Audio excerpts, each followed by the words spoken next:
Hi there, I'm Jing with the Bali Business Review, and I'm continuing my expedition from our previous episode in search of where are all the travelers in Bali.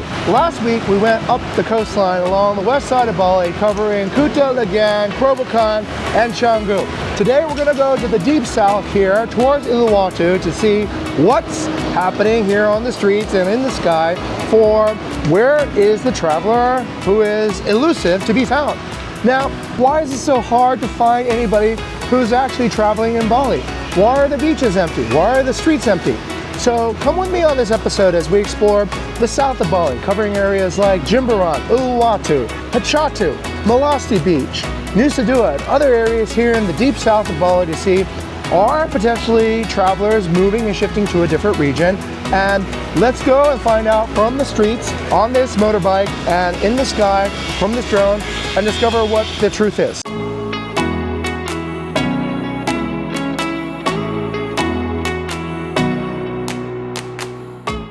So my first stop in our examination of the South Kuta area of Bali. South Kuta is officially the name of the southern region of Bali as it is portrayed on official maps and also zoning plans. But South Kuta has some really strong anchor points, and this is probably one of them. The GWK Culture Center, which is home to one of the largest bronze sculptures in the world. As we're standing here on the street, we can see the line of traffic along Jalan Uluwatu, which feeds down to all the beach areas, also newer regions that are emerging, such as Pachatu and Ungasan, areas that are becoming more developed as homes are being constructed in this area, seemingly to fulfill demand for long-term residential guests. So what we're going to do is we're going to take a look at this traffic, not just from the ground, but from the sky.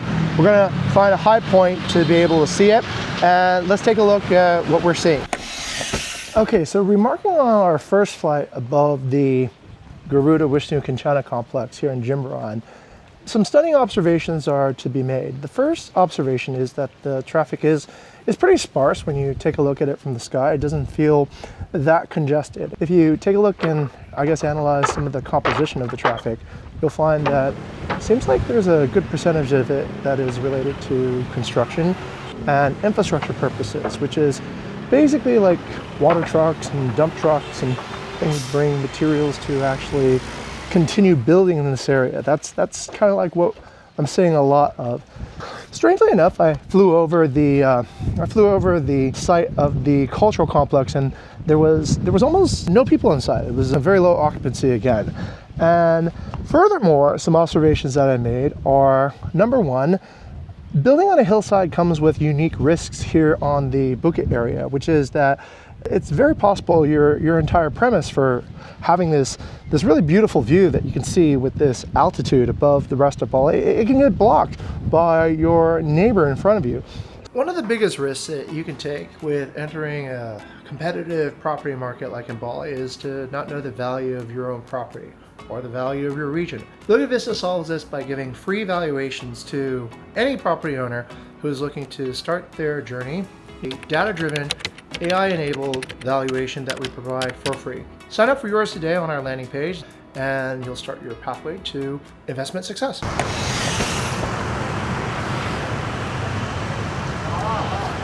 All right, now this is probably the most important junction in all of the South Kuta region because it basically connects the inbound traffic coming from the north, from areas that are north of Bali, down to all the southern areas. It connects to Balangan, it connects to Pachatu, it connects to Ungasan, it connects to Uluwatu, and it connects to pretty much Nusa Dua too, if you'd like it to. So this strategic junction here is where the, I guess, living heart and center of the Bukit is. All right, the traffic light has turned green, so let's join into the fray. Surfer, okay, minibus. I'm going southbound now from this point towards Pachatu. I'm gonna have to, oh yeah, this is the normal supermarket, which once again has seen better days. Money changers are not a good business these days, considering that you could use your phone or credit card to pay for pretty much everything. Or if you're Indonesian, you can use QRIS. All right, this street, oh, there's a dog place. Okay, looks like fried chicken and cafes are doing okay. This is a construction material shop. As said in the previous episode, construction material shops are pretty good proxy indicators to the overall growth of an area. Clearly so, because when there's more growth, there's more construction, and more people need to make trips to construction. All right. Now this is a junction point where if I go over to the left, I go to Karma, and over to the right is Pachatu. We're gonna go over to the right. All right, let's keep on going. Supermarket Pepito right over there. So does this one, Terabel. Now, if you're going to a cafe in this region, my hypothesis is it's not because, actually I have no good hypothesis. Plenty of parking at the spa, surf shop, gym again. Ooh, EVs, electric vehicles. Electric vehicles are a good long-term thing for Bali. Oh, Nourish Cafe. Okay, it looks like it's doing pretty good. As well as the fried chicken spot across.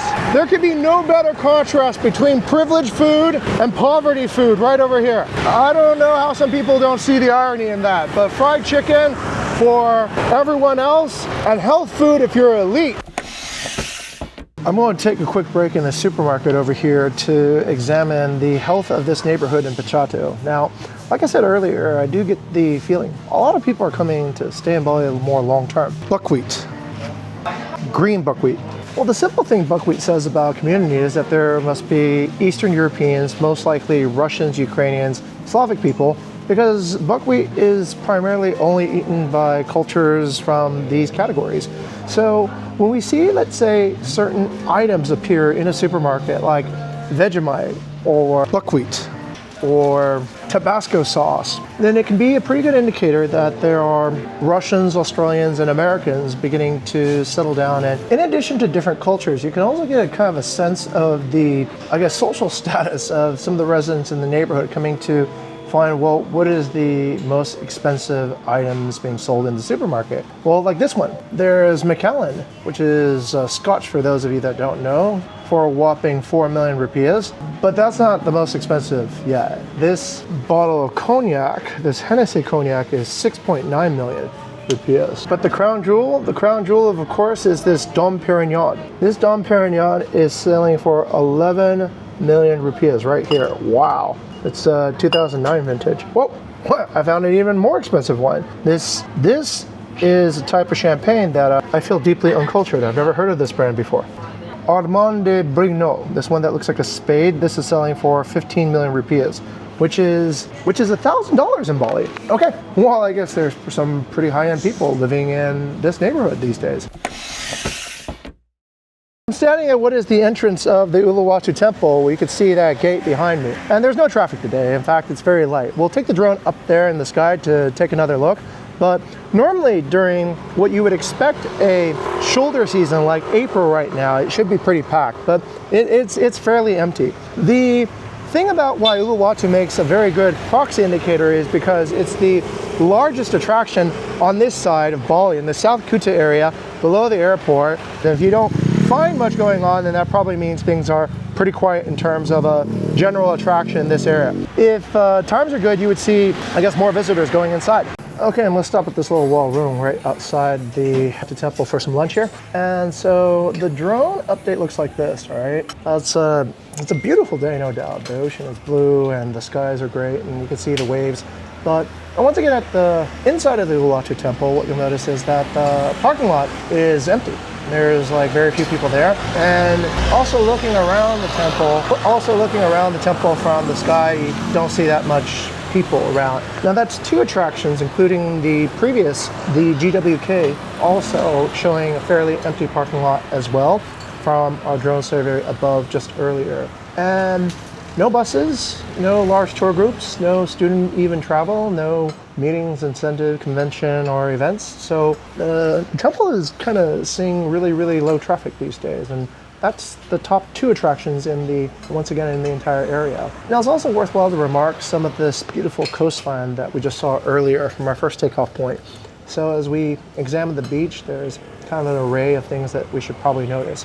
One, the beach is pristine. It's beautiful. You can see the ocean water come on the waves. There's no trash, no people, and no access to really get down to Nyang Beach, which is probably good. It's, once again, something I hope that will become a natural preserve. Along the cliff line, you can see rather large cliff view, ocean view properties. These are big, but at least from what we can see from the sky, they look also fairly uninhabited, which goes to also ask the question, does anybody really believe in luxury anymore? And you'd imagine if on a sunny, beautiful day like this, people would be probably chilling out by the pool, either in the common area or in some of the also shared areas of the hotel. So another observation that we can see from the sky are these cut and fill areas. So pretty sure there's a law somewhere that says you're not supposed to terrace the cliff like the way you're seeing here, which might also explain why the construction has stopped here as well. Yeah, there's quite a bit of information that you can pick up from the drone, but the one piece of information we still don't see is we don't see a lot of actual visitors. This bridge here in Uluwatu, this bridge behind me in Uluwatu, divides the side of Labuan Beach in half. There's a valley running right through here that we can take a look at. I see a lot of development over there along the ridge line above the cliff. So we're gonna fly over there and take a closer look. And also there's some construction happening over there. We'll take a look at that. Wow, this one's fairly large. This one's massive. At least a few hundred units here. When these drop onto the market, it's probably going to really put a new oversupply on oversupply. Man, don't these people watch this show? Okay, here we go. Here's the construction. Oh man. Okay, if we're gonna find anybody, it's probably gonna be on this side. This is now the Labuan Sait side of the bridge as opposed to the previous side. Sorry, I didn't know what it was called. It's actually called the Labuan side. This side is the Labuan Sait side. So this Labuan Sait side is generally the more busy, more active side. Let's go take a look and see what we see. This massage has been over, I don't know, this is everywhere. This is McDonald's massage now, Karina massage. All right, looks like there's a bunch of people over at this restaurant getting some food. These retail shops over here are empty. This cafe's got some gym bros and gym bunnies. The retail section over here, light. Definitely a lot busier than Canggu for sure. All right, we're gonna go slow. Okay, here's a cool Japanese restaurant. It looks like there's some people here. Here's a surf bar, Zali. Not sure what food they make, but they got people there, even though they overlook the construction site. Here's somebody who's going to the gym. Wow, this place is doing okay. This is a spa. It looks like it's doing okay. Oh, there's a lot of people. I think we found them. I think we found where all the tourists are. Here, all right. Lots of people walking in the street. Here's a corner store, a little gypsy market over there. There's another wannabe gypsy market over there too. Here's some people walking on the street because there's no sidewalks yet. If you're the Pachatu government, maybe you should build a sidewalk. Here's a nightclub. Suka Espresso is doing a fine business here. Wow. It's like 100 people in Suka Espresso. Suka Espresso is one of the OGs. They were one of the first real cafes here. Here's a giant project that promises high return on investment and has no construction workers. Okay, the surf shop. Rip Curl opened a pretty big store. Robert Wilson, you must be proud. Robert, we got your properties back. Okay, here's another cool modern cafe, Zubi. This place is doing good. It's Mood. It's always doing good. I think they sell a big section of retail. Retail's not doing so well.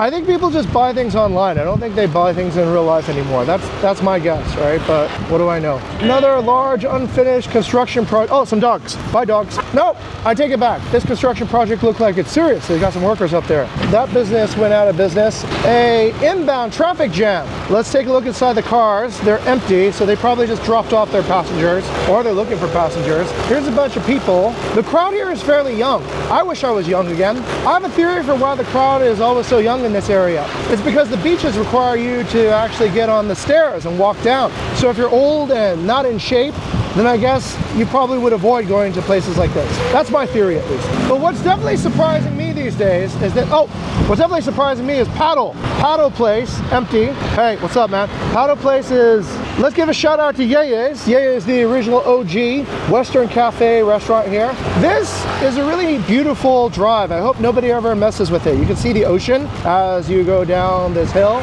All right, we got some Rucos here. Massage places always have motorbikes for masseuses. Got some dudes chilling on the side of the street. Bunch of new businesses opening. Now, this is a phenomenon. I didn't think Westerners would actually use Gojek, but they do. So, new sports bar in the area, kind of empty. All right, we've reached the next bridge. This is the Padang Bridge. Holy God, I found everyone. Ah, they're all there. Everyone's on the beach. My God, this is where everyone is. This place is packed. Wow. Okay. All right, you got to take a look at this. This is pretty awe-inspiring. There's like there must be like 1,000 motorbikes in here. Wow. Okay, so it's not that people don't come to Bali, it's just that people come to Bali and come to Padang apparently. Now, Padang wasn't the only beach where I saw a pretty massive crowd. This was just all I could do in day one, but I found another pretty large crowd in another beach just in the south of Bali. And it had even a larger crowd. I guess the search is over. I found probably what is the thickest crowd that I've seen all throughout Bali, and they're here. Okay, so there are sunbeds being rented out here. There's quite a healthy scene on Melasti Beach. Surprisingly, wow, okay, looks like Miami here. Wow, I couldn't really tell from the drone, but yeah, I guess we found everyone. Everyone is here. Yep, might not look like this on the camera, but there's probably like 1,000 people over on that side, and like another 1,000 over on that side too. Pretty endless. Okay, so that pretty much solves it. It's pretty much here. Let's fly along the beach and see what we can see along the beach side. But as you can see, the water is pretty clear. It's very dreamy. Okay, after I took the drone up in the air and I'm observing some of the footage, the one thing that comes and pops out to mind is the occupancy on this beach is excellent. There's just so many people everywhere. It's in fact closer to 100%, unlike in Kuta and Seminyak, which is closer to 0%. So the fact is that it's hard to find an available beach chair on the beach, and I scanned up about 1 kilometer to Sundays and down 1 kilometer to the other end of Melasti Beach. So there's definitely good demand for spending time on the beach. Further observation shows that it's all segments and multilateral. There seems to be ethnic groups coming from Slavic-speaking groups, Anglo-speaking, Bahasa Indonesia-speaking groups. There's even like students coming on buses to, I guess, visit the beach as part of a field trip. So it's a very lively scene here. What's ironic is that there's a diversity of options and different, I guess, price ranges too. There's things as cheap as these little ramshackle beachside well rooms of questionable legal status, selling coconuts for a few dollars, like this thing over here. And there's also high-end beach clubs that play dreadful EDM music that is woefully out of date in 2026. And there's even some thematic playgrounds for the tacky, and it works. It seems to have, like I said, it has a very high occupancy. Okay, so the last time I gave my hypothesis for what's the AI angle on why certain regions seem to be doing better than others. So the idea behind the AI angle is thus. It is actually a progression of how people are making choices on planning and deciding where to go on their holidays. So if you remember, a few generations back, perhaps people would make decisions on where to go on holidays by reading books, maybe such as A Lonely Planet, like this book right here. These days, what AI now is not recommending an area over another area. But you might ask yourself, well, how does AI make a decision? So the simple fact is AI actually makes decisions based on data. And so data comes in the form most often of high quality reviews. An area that's getting more Airbnb reviews, an area that's getting higher amounts of reviews at a faster pace will over time start defeating areas that are not getting reviewed as quickly and as abundantly. Now, it's hard to argue that you yourself might be making more of your decisions based on travel planning, based on the recommendation of an app. And once you understand how apps work and that all apps have AI recommendation systems behind them, then it's not too hard to understand that the fuel that drives this recommendation, the fuel that keeps this tournament of which location is going to win and which location is going to lose really comes down to the frequency and the quality of reviews that every location gets over time. All right, so that explanation could explain why we're seeing, let's say, an emergence of more activity along the periphery area. That means areas that are more distant from the airport, and thereby because they are getting reviews faster.